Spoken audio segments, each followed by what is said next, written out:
Hej vennerne! Hej vennerne! Velkommen til På trods af alt episode. Det er så mange, jeg kan ikke huske, hvor vi Heller ikke mig. Episode 14, tror jeg. Ja, det er også det. Jeg føler i mit hjerte, det er episode 14. Og hvis det ikke er, så er det nu. Ja. I dag vil vi snakke om noget, som berører os begge to en hel del. Noget, som er meget nyt for mig. Knap så nyt for dig, men stadig nyt. Ja. Og det er førtidspensionen. Ja. Et lidt ømt emne. Meget ømt, må man Mange sige. holdninger til førtidspension. Mange holdninger især til psykisk syge, der får førtidspension. Ja. Vi vil prøve at snakke lidt om de fordomme og reaktioner, som vi har fået på det. Ja. Og snakke lidt om, sådan, hvad er processen til at få det. Ja. Hvad vores sådan, altså, fremtidige ønsker er, og sådan noget, når det kommer til førtidspension. Ja. Så jeg tænker, du har haft det lidt længere end mig. Og vi har faktisk fået det på 2 forskellige måder. Ja. Så jeg tænkte, at du kunne få lov til at starte med at fortælle om, hvordan du fik din førtidspension, og hvor længe du har haft den. Ja. Jeg har haft min førtidspension i 2-3 måneder nu. Og jeg fik den egentlig meget hurtigt, hvis man kan sige det. Jeg blev indstillet til den, og så blev min sag erklæret åbenlys, så sådan, den kom ret hurtigt. Ja. Ja. Ja, fordi det skete også med en ven, vi har. Ja. At hvis man er meget sådan, altså at de vurderer, at man har lidt kaldt et lavt funktionsniveau, men hvis de vurderer, at man ikke kan komme ud i virksomhedspraktik, flexjob eller anden former for aktivering, at så kan man få erklæret sin sag åbenlys. Ja. Og det betyder bare, at der er ingen tvivl. Ja. Men hvad skulle du egentlig? Skulle du til nogle sådan møder inde på kommunen og sådan noget, eller hvad skete der? Jeg kan faktisk ikke huske så meget af det. Jeg var til et møde omkring min førtidspension, og der var de sådan, at det var ikke helt sikkert, at jeg ville få den, og at der var en masse ting, der skulle findes ud af, at det skulle sendes videre til forskellige teams. Og så blev jeg ringet op, og fordi de havde sendt min sag videre, og den var blevet erklæret åbenlyst, så jeg havde fået den. Ja. Så jeg var ikke til sådan den der lægesamtale, og heller ikke igennem rehabiliteringsteamet. Det kom jeg lidt udenom, eftersom min sag blev erklæret åbenlyst. Ja, og det er jo der, hvor min sag er lidt mere sådan traditionel. Ja. Jeg var i virksomhedspraktik, tror jeg, man vil kalde det. Jeg havde fået et arbejde i en genbrugsbutik som frivillig. Jeg havde fået at vide, at jeg ikke kunne arbejde frivilligt, fordi jeg var på uddannelseshjælp, så det blev anset som sort arbejde. Så de indstillede mig til praktik i stedet for, og jeg fik så en praktikplads i den genbrugsbutik. Og den praktik blev ved med at blive forlænget hver 3. måned. Og så valgte de at forlænge den på ubestemt tid. Og så blev jeg udredt lidt til førtidspension. Så jeg skulle snakke med Opus, som er skizofreniteamet i lokalpsykiatrien. De skulle skrive et skriv om, hvad mine evner og kompetencer var, og hvorvidt jeg kunne fastholde et flexjob eller anden former for arbejde. Jeg havde kun 7 timer i genbrugsbutikken, og for at komme ud i flexjob skal man kunne have mindst 10 timer. Og det kunne jeg ikke på det tidspunkt. Det ville være fuldstændig urealistisk. Jeg ville have brændt sammen efter den første uge. Ja. Og så Opus lavede et skriv, hvor de blandt andet skrev, at det arbejde, jeg havde nede i genbrugsbutikken, var ikke på den måde et arbejde. Det var mere en passion og en fritidsinteresse. Så på den måde kunne det på ingen måde sammenlignes med det at have et rigtigt arbejde. Så de mente ikke, at jeg ville kunne komme ud i flexjob, eller praktik i en anden virksomhed, eller andre former for aktivering. Og de mente, at det eneste, jeg sådan set kunne holde til psykisk, var at være nede i den genbrugsbutik. Og så skulle jeg til samtale hos min praktiserende læge, og havde fået at vide, at det ville tage 1,5 time. Det tog 20 minutter. Ja, okay. Og så var hun sådan, jeg kan rimelig sikkert sige, at du nok bliver indstillet til førtidspension. Ja. Baseret på de ting, hun vurderede, og de ting, hun kunne læse i min journal, og sådan nogle ting.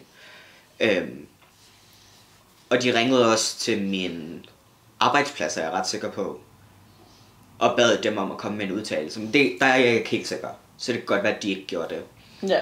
Men så fik jeg ved, at jeg skulle til møde med rehabiliteringsteamet. Nej, inden det skulle jeg også til møde med min socialrådgiver og jobkonsulent. Hvor vi så snakkede om jeg kunne få et job, og om jeg kunne holde til et arbejde og sådan nogle ting. Og der konkluderede de også, at det ville jeg ikke kunne. Ja. Så skulle jeg til møde med rehabiliteringsteamet. Og jeg havde min far med, gudskelov. For fuck, hvor er det intimiderende. Ja. Man kommer ind, og så sidder du for bordenden sammen med en pårørende, hvis du er det med. Og så sidder der 6 personer rundt om, der alle sammen, der er en læge, en socialrådgiver, en fysioterapeut, en ergoterapeut, en psykolog. Altså der er alle mulige sådan fagpersoner, der skal sidde der og afgøre, hvorvidt de vil indstille dig til en førtidspension eller ej, baseret på, hvad de kan læse i din journal, hvad de har fået at vide fra læge og opus, og din jobkonsulent og socialrådgiver, samt hvad du siger til mødet. Og du bliver stillet en helvedes masse spørgsmål, og det er mere intimiderende, end at sidde til eksamen. Ja. Altså man sidder virkelig og sådan, hvad nu har jeg svaret forkert på det her spørgsmål, og betyder det, at de tænker, at jeg sagtens kan have et arbejde. For jeg vidste godt, jeg har meget sådan selvindsigt, så jeg vidste udmærket godt, at jeg ville ikke kunne have et arbejde. Ja. Altså det var jeg rimelig sikker på. I hvert fald ikke lige nu er det ikke realistisk. Med hvor meget jeg er ind og ud af psykiatrisk afdeling, og hvor dårlig jeg er til at holde mit hjem og lave egenomsorg. Altså det ville bare... Det der med at have et rigtigt arbejde ville slå mig helt ud af kurs. Og så fik jeg at vide, at et par dage senere, at nu var den sendt videre til bevillingsteamet. Og så gik der 2 uger, og så fik jeg en sms fra min socialrådgiver, hvor der stod, nu skulle der gerne være en afgørelse i din e-boks. Og så begik jeg nok den største fejl. Jeg valgte at lave en TikTok-video, hvor jeg ligesom viste min reaktion på at have fået min førtidspension. Ja. For jeg fik den, og jeg var mega begejstret. Og så glad. Og jeg kan du huske, du gjorde det samme. Ja. Kan du fortælle lidt om, hvad du postede? Først vil jeg lige hurtigt sige, at jeg havde også opus med i rygsækken til at vurdere om, hvorvidt at jeg kunne have et job eller ej. Og så fik jeg sådan et skema, jeg skulle udfylde i forhold til sådan, hvordan min hverdag ser ud og sådan noget der. Og sådan, for mig var det meget det der med sådan, altså, det er lidt det samme, sådan, jeg kan ikke holde et arbejde, for jeg kan ikke engang holde fast i mig selv. Nej, lige præcis. Det er det der med, man... Jeg tror mange folk tænker, det er jo bare et arbejde. Det er bare 10 timer om ugen, det kan du jo sagtens. Og det er sådan en... Måske kan man godt. Ja. Men vil resten af dit liv så falde fuldstændig fra hinanden? Ja. Ja. Altså, hvis jeg skulle arbejde 10 timer om ugen, jeg ville ikke kunne lave mad, for jeg ville være alt for træt, når jeg kom hjem. Ja. Jeg ville ikke kunne holde rent, for jeg ville være for træt. Jeg ville ikke kunne holde mig selv oprejst. Altså, og det tror jeg nogle gange folk lidt glemmer. Ja. Er en del af det også. Ja, at det også kræver energi at eksistere på en eller anden måde. Altså fordi sådan, jeg føler lidt, at det, altså, var det ikke på grund af personalet herude, så ville jeg ikke fungere. Nej, jeg har det på nøjagtigt samme måde. Altså fordi de hjælper mig så meget og sådan noget. Altså. Ja. Det er også, vi har begge to sådan et lidt lavt funktionsniveau. Ja. Altså når det kommer til hjemmet. Ja. Altså, og så har vi selvfølgelig begge to sådan andre kompetencer, hvor vi bare sådan, altså det der med, at jeg kan arbejde ned i genbrugen for eksempel. Ja. Altså, det er noget, jeg godt kan finde ud af, men det der med at komme hjem og tage opvasken, det kan jeg ikke. Nej. Altså, og det tager de også i mente, når de giver førtidspension. Ja, lige præcis. Men jo, jeg postede en TikTok omkring det, og jeg postede den om aftenen, inden jeg skulle sove, og da jeg så vågnede op næste morgen, havde den fået sådan 54.000 visninger eller sådan noget. Og jeg var sådan, fedt mand, folk er glade på mine vegne, woohoo, det bliver mega godt. så åbner jeg kommentarerne, så er det bare den ene dårlige kommentar efter den anden. Jeg tror, for hver god kommentar var der 10 dårlige. Ja. Og, velkommen til internettet. Ja. Virkelig. Og jeg kan huske, jeg var sådan helt målløs over, at folk kunne være så sure over, at jeg har fået min førtidspension. Altså, det var virkelig sådan noget du en samfundsnasser, og tak for, at nu skal vi betale for dig resten af livet, og vi betaler skat, og du skal sige tak til mig, fordi at jeg betaler skat, så du kan få dine penge og sådan noget. Ja. Hvor jeg var sådan lidt, for det første, sådan, jeg betaler også skat. Altså, så det er også mine penge. Ja. Ja. Og sådan, jeg var bare helt målløs over, hvor negative folk de kunne være. Altså, ja.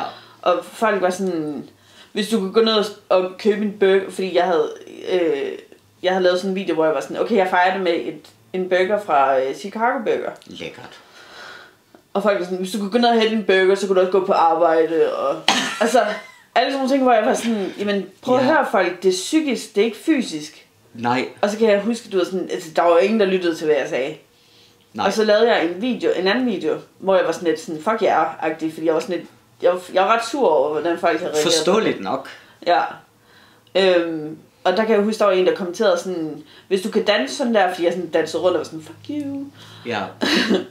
Og så var der en sådan, hvis du kan danse sådan der, så kan du også arbejde. Og igen var jeg sådan, det er jo ikke fysisk, det er psykisk. Ja. Jeg tror, der er mange, jeg fik nemlig også, jeg postede også en TikTok. Ja. Jeg var hjemme med min kæreste, og fik brevet i e-boks. Ja. Og så filmede han min reaktion til det. Ja. Og jeg var så glad, fordi det var virkelig sådan en, holy fuck, mit liv bliver så meget nemmere nu. Ja. Altså, er du okay? Ja. Ja. Altså sådan, mit liv bliver så meget nemmere, der kommer styr på min økonomi, jeg kan være frivillig nede i genbrugen. Altså alle de der ting faldt bare på plads, og jeg skulle ikke bekymre mig om, at de lige pludselig ville sende mig i flexjob, eller altså pres citronen og sådan nogle ting. Og jeg fik også bare så meget lort. Altså folk der var sådan, hvis både dine arme og dine ben fungerer, så kunne du sagtens have et arbejde. Ja. Og sådan altså, meget sådan, ja, at de har lidt den der antydning om, at hvis man får førtidspension, så er det fordi, man har fået en voldsom diskusprolaps. Ja. Og ikke kan arbejde som tømmer længere. Ja. Eller det er fordi, du er blevet lam fra hoften og ned. Ja. Du kan ikke længere have et arbejde. Altså sådan nogle ting. Og mens det er en stor del af det at få en førtidspension, og de folk fortjener at få en førtidspension, så er der også psykisk syge. Altså jeg var konstant, altså de sidste 3 år faktisk, har jeg været ind og ud af psykiatriske afdelinger. Ja. På næsten månedlig basis. Ja. Altså, der var et år, hvor jeg var indlagt. Det var sidste år, 2023. Der var jeg indlagt flere måneder, end jeg ikke var indlagt. Ja. Altså, så det der med ind og ud, det ville jeg... Altså arbejdsplads, en ganske almindelig arbejdsplads, det ville de ikke kunne have med at gøre. Nej. Altså, for jeg har jo prøvet at søge jobs. Ja. Altså, jeg har søgt sammenlagt sådan 35 forskellige arbejder på lager, i butikker. Altså, og folk er meget sådan, du får jo ikke arbejde, fordi du ser sådan der ud. Og det er jo ikke, jeg præsenterer mig jo ikke sådan her, når jeg søger et almindeligt arbejde. Nej. Fordi jeg ved godt, at de fleste vil ikke ansætte en, der ser sådan her ud, på grund af fordomme og sådan nogle ting. Mm. Men det er ikke fordi, jeg ikke har prøvet. Nej, og det er også der, altså jeg har jo også haft et arbejde engang, da jeg var yngre. Ja. Altså et fuldtidsarbejde. Ja. Og så jeg har været ude og prøve at mærke, hvordan det er at arbejde. Og det ved jeg, at det vil jeg ikke kunne nu. Nej. Altså. Og det er meget det der sådan, endnu af psykiatriske afdelinger, psyken svinger helt vildt. Altså der er dage, hvor jeg kommer ned, og jeg er sådan, jeg ved godt, at jeg kun skal være her i 2 timer, men jeg kan kun holde til at være her i 45 minutter, og så er jeg nødt til at gå, fordi min psyke er bare ikke med mig i dag. Det ville du ikke kunne, hvis du havde et fuldtidsjob i Rema. Der ville du ikke kunne komme ind til din chef og sige, min skizofreni driller mig, så må jeg godt få lov til at gå hjem efter en time i dag. Ja. Fordi du har et helt andet ansvar. Mm. Og der er helt andre krav stillet til dig. Og du er der under helt andre forhold. Ja. Altså. Og det er også der, altså jeg har jo dage, hvor jeg ikke engang kommer ud af min seng. Altså, ja, lige præcis. Og altså, hvis jeg ikke engang kan komme ud af min seng, så kan jeg jo heller ikke sidde nede i Rema. Nej. Og sidde og blive varer og sådan noget der. Altså sådan, ja, jeg tror bare, folk mangler forståelse for, hvor hårdt det er at være psykisk syg. Eller sådan i hvert fald, hvor hårdt det kan være. Ja. Altså sådan, fordi så snart det ikke er fysisk, så bliver folk sådan, nå, men så, du ved. Så er du bare doven, eller du bare... Ja, lige præcis. Du nasser bare på samfundet og sådan noget. Og det er også, folk opfører sig lidt som om, jeg skal prøve ikke at blive vred. Fordi det er noget, der gør mig meget vred og meget oprevet. For der er mange psykisk syge, der har det virkelig, virkelig svært. Der bliver enten nægtet førtidspension, eller hvor de sidder fast i systemet i flere år. Og det er provokerende. Og det er også, folk opfører sig, i hvert fald de kommentarer, jeg har fået, opfører folk sig som om, jeg har sat mig på min sofa og sagt, jeg gider ikke arbejde. Og kommunen så har været sådan, nice, her er 12.000 om måneden. Ja. Det er jo ikke det, de gør. Nej. Det er ikke det, der sker.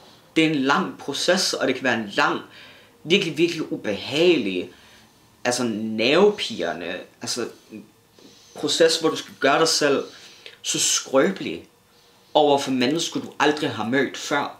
Du skal sidde til de der rundbordssamtaler med rehabiliteringsteamet og sige, jeg har på daglig basis lyst til at tage mit eget liv. I må ikke sende mig ud i jobs, jeg vil ikke kunne holde til det. Ja, jamen man skal virkelig sidde og blotte sig selv på en eller anden sådan virkelig ubehagelig måde. Og det er sindssygt grænseoverskridende. Ja.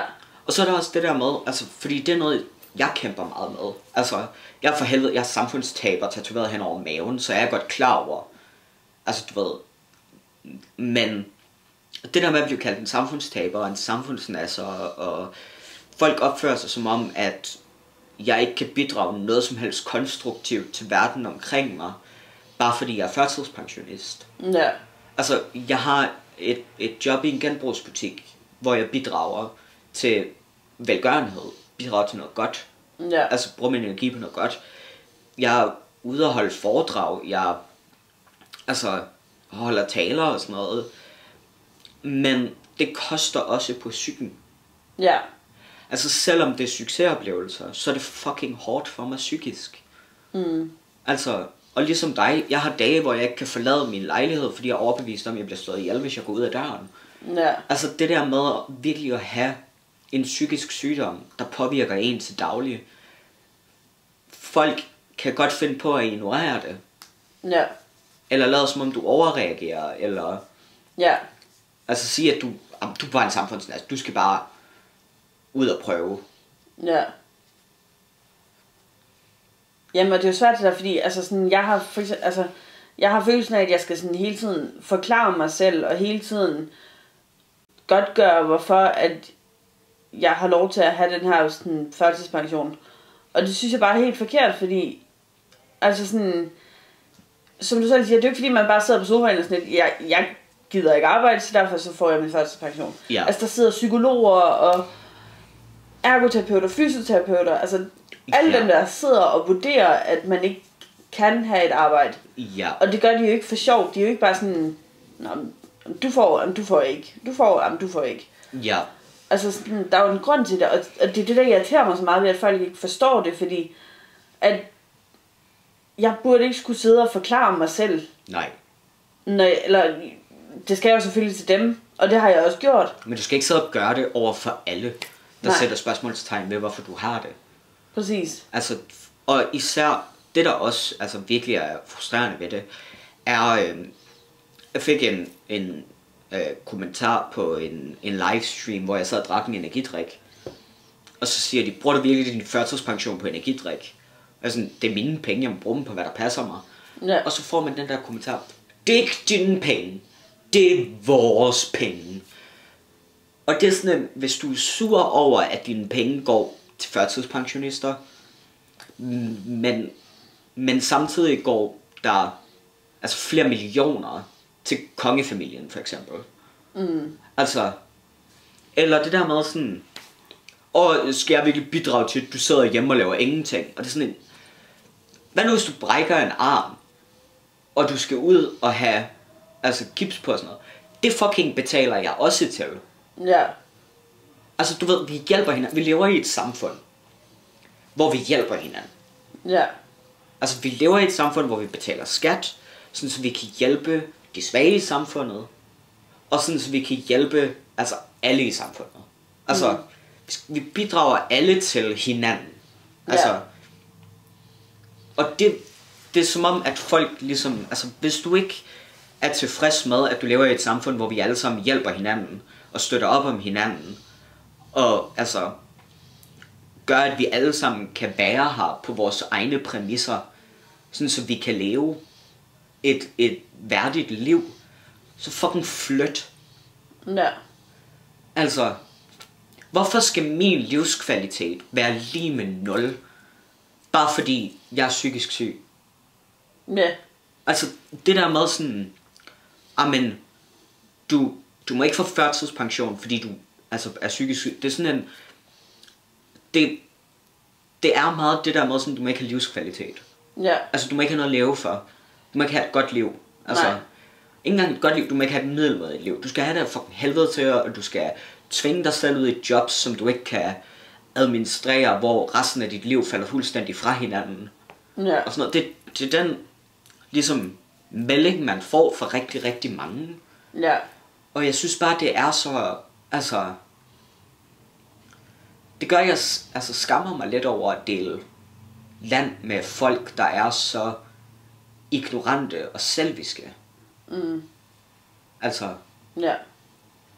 Jamen, og også det der, altså sådan, folk tror, at når du får førtidspension, så sidder du derhjemme og triller tommelfingre. Hvor det er sådan, at det er jo, altså, jeg kan ikke tale for alle, men det er jo slet ikke det, der er tilfældet her. Altså.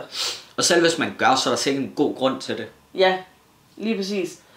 Og sådan bevares jo, der er nogen, der snyder systemet og så videre, men vi skal lade være med at skære alle over med en kammer og være sådan lidt, du er faktisk pensionist, så du lyver omkring det, du går igennem. Ja, og det er jo sådan, det er fucking 1 ud af 1000. Ja. Der, altså, og de fleste af dem, altså, fordi hvis du skal snyde systemet, så er det jo ikke bare, at du kommer til den her rehabiliteringssamtale og spiller på en lille bitte violin for dig selv. Nej. Altså, du skal jo både have løjet over for altså et tema af psykiatere og psykologer og sygeplejersker. Ja. Du skal have løjet over for din egen læge, og en masse lægefagligt personale. Ja. Du skal lyve over for en jobkonsulent og en socialrådgiver. Altså, det er mange mennesker, som du skal igennem, uden at blive opdaget. Ja. Det er jo det. Altså, synes bare, det frustrerer mig, hvor ignorante og uvidende mange folk er, når det kommer til det at få førtidspension. Ja. Og jeg synes, at vi skal blive bedre til ligesom at, eller være sødere mod hinanden. Ja. Altså sådan, hvis du møder nogen, hvor du ikke forstår, hvorfor at de får førtidspension, eller et eller andet tredje, eller andet, så spørg dem, snak med dem, lad være med bare at sådan... Jeg antager, at det er... Ja, og svine folk til at være sådan, du er dårlig, og du det her, du bla bla bla bla. Ja. Altså sådan, hvis du ikke forstår det, så stil et spørgsmål og lyt efter. Ja. For jeg vil glædeligt forklare, hvorfor jeg får min førtidspension. Igen og igen og igen. Ja, lige præcis. Men jeg gider ikke at have det der voksen skal ud og være sådan, at det fortjener jeg ikke, fordi sådan og sådan og sådan. Nej. Altså, det synes jeg er for dårligt. Ja. Men det er også bare, altså... Der er jo også folk, der sådan siger, at... Altså, det får jeg meget. At fordi jeg er psykisk syg, skal jeg bare låses ind på en institution. Og være der resten af mit liv. Ja. Og det er sådan en... Det er igen det, jeg snakkede om før. Hvorfor må jeg ikke have livskvalitet, fordi jeg er psykisk syg? Ja. Altså, hvorfor må jeg ikke få lov til at få penge nok til, at jeg ikke alene kan dække mine behov, men også at jeg har råd til at tage ud og spise et stykke kage en gang imellem? Ja. Altså, hvorfor må jeg ikke få lov til at leve et værdigt liv, bare fordi jeg er førtidspensionist? Ja. Hvorfor skal jeg nøjes med sådan kun lige at have til dagen og vejen, Ja. fordi jeg ikke kan bibeholde et rigtigt arbejde? Ja. Men samtidig, altså, jeg synes ikke, man som person, der får førtidspension, skal føle sig presset til at forklare, hvorfor man får det. Altså, jeg tror, hvis der kom nogen til mig og var sådan, hvorfor fortjener du at få førtidspension? Så ville jeg være sådan, fordi der sidder nogle professionelle og har vurderet, at det er det, jeg ville have det bedste af. Ja.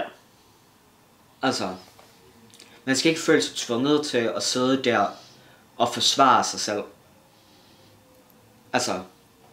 Nej, det er jo det, men sådan, altså. Ja, altså jeg synes ikke, man skal sidde og forsvare sig selv og sådan noget, men jeg synes, at i stedet for at sådan være angribende, så være spørgende i stedet for. Ja, lige præcis. Altså sådan, være nysgerrig og være sådan. Lige præcis, og spørge på en pæn måde. Altså. Ja, lige præcis. Altså, og så lad være med at. Altså. Ja, jeg skal lige tænke over, hvad det er, jeg vil sige. For jeg vil gerne komme med sådan et afsluttende statement, som folk ligesom kan tage med i lommen. Ja. Men jeg synes, det du siger med at være nysgerrig og være spørgende, i stedet for at være anklagende og angribende, det er det, folk skal tage med herfra. Ja. Altså, der er en grund til det hele, og det er ikke noget, man kommer sovende til. Nej. Altså. Det er noget, man skal kæmpe hårdt for. Ja. Og de af os, der er psykisk syge, de kæmper med vitterlig, altså helvede og tortur på en daglig basis. Ja. Altså, og hvis vi. Det er ikke fordi vi ikke vil bidrage. Altså i hvert fald ikke, jeg kan kun snakke for mig selv. Det er ikke fordi jeg ikke vil bidrage. Jeg vil mere end gerne. Altså hvis jeg kunne, ville jeg have et rigtigt arbejde. Altså jeg vil tage. Jeg kan ikke engang, altså, og jeg kan ikke komme videre, for jeg kan ikke tage en uddannelse. Jeg har ingen studentereksamen. Jeg kan ikke tage en uddannelse. Jeg kan ikke tage en videregående uddannelse, men hvis jeg kunne, så vil jeg. Ja. Der er ikke noget, jeg hellere vil, end at tage en studentereksamen og tage en videregående uddannelse og få et job og virkelig sådan bidrage. Men det kan jeg ikke. Så jeg bidrager, hvor jeg kan. Ja. Og jeg bidrager i det omfang, som mine evner er til. Og det tror jeg, folk mangler forståelse for. Altså sådan, de kan ikke se det. Nej. Men vi bidrager virkelig der, hvor vi kan. Og, altså. Ja. Altså, og vi altså dyrker vores interesser og vores passioner. Og vi altså gør alt for ligesom at være gode mennesker for omverdenen og sådan noget, og bidrage på de måder vi kan. Altså det kan godt være, at vi ikke kan altså holde et rigtigt arbejde, men vi kan lave kunst for eksempel og dele det med omverdenen, eller vi kan være ekstra venlige, når vi møder en kassemedarbejder i Føtex, eller vi kan altså hjælpe vores medmennesker på andre måder. Altså vi er ikke bare sofasiddende samfundsnassere. Nej. Vi er mennesker med alt det indebærer. Ja, og vi er ikke dovne. Vi er ikke fucking dovne.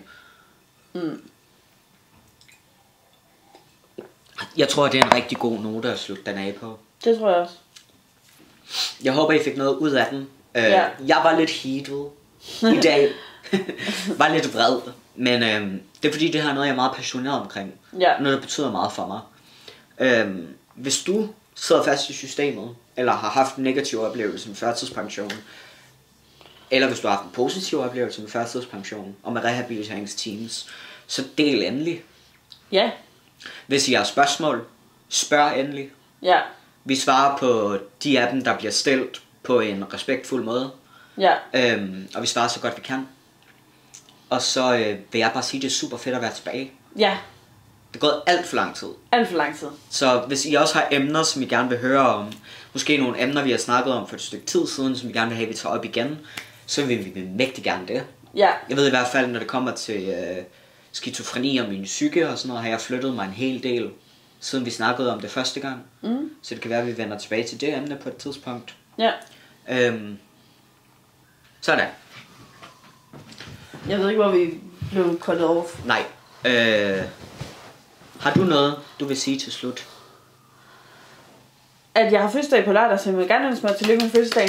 Yay! I dag er det, på lørdag er det Sonjas fødselsdag. Hurra, hurra, hurra. 26 år, du. 26. Så for satan. Ja, for søren. Men du er også gammel, du er pensionist. Jamen, det er jeg jo. Nå. Tak for denne gang. Ja, tak for den her gang. Mwah. Hej hej vennerne.